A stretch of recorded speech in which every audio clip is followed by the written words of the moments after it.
Hey West Michigan, Congresswoman Scholten here. I am so excited to launch this new series called Straight Talk with Scholten, where I will take on the news of the day, things I'm working on in Congress, and so much more, and give it to you straight, because I know that is what people need now more than ever.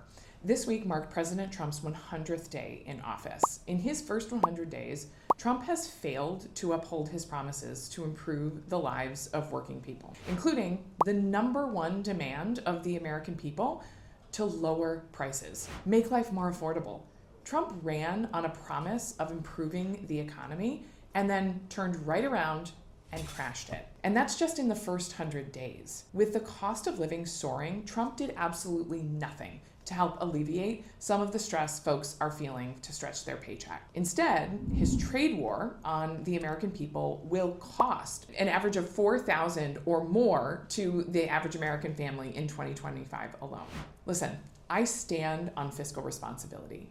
I believe in ending wasteful spending. Fraud should be rooted out from every corner of our budget and maximize accountability of our taxpayer resources. Just this week, we had a hearing on my Transportation and Infrastructure Committee where Republicans set out to implement the $10 billion in budget cuts that they approved in the budget overview. I introduced an amendment to protect our clean water and our Great Lakes, not just because it's good for the environment, but because it's critical to the economy. Did you know that with every dollar of funding invested in the Great Lakes Restoration Initiative, an estimated $3.35 in economic activity is generated? That's a threefold increase in the investment. That's what responsible spending looks like. But guess what? All but a handful of Republicans voted no. Failure to invest in our infrastructure now will cost jobs and potentially lives in the future. This could jeopardize Americans who travel on our roads, across our bridges, and through our skies. There is nothing fiscally responsible about what Elon Musk and his Doge bros have done. As a matter of fact, Elon has actually cost American taxpayers $135 billion because the rollout of his proposed cuts have been so chaotic. It is a disgrace and an insult to the American people. One thing they have been successful at is creating chaos. They've managed to fire more than 120,000 federal employees across the country, including thousands at home in Michigan, and to jeopardize critical services for working Americans. There is nothing responsible about that.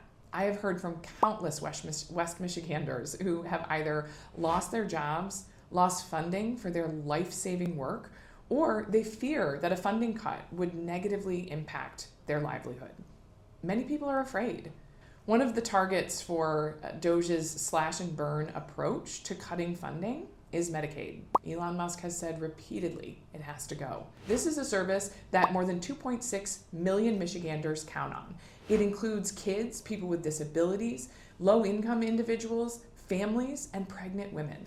At the moment, Congress is undertaking a process called reconciliation, where we set spending targets for government agencies. Republicans have determined that the House Energy and Commerce Committee has to cut at least $880 billion. No matter what happens, toying with people's livelihoods is a disgrace. People are going to suffer because of these spending cuts. And why? All in service of additional tax breaks for billionaires. We can have the healthcare that we need. Now, let's talk about the stock market.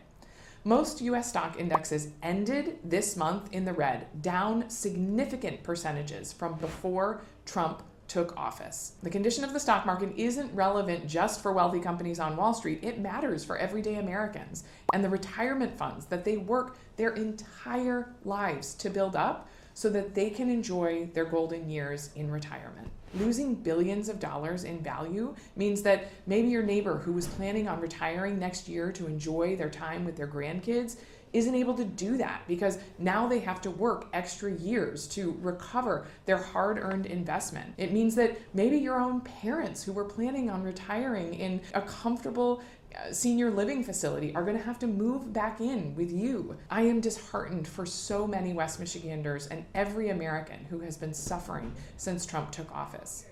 Our economy is shrinking thanks to Trump. So let me give it to you straight.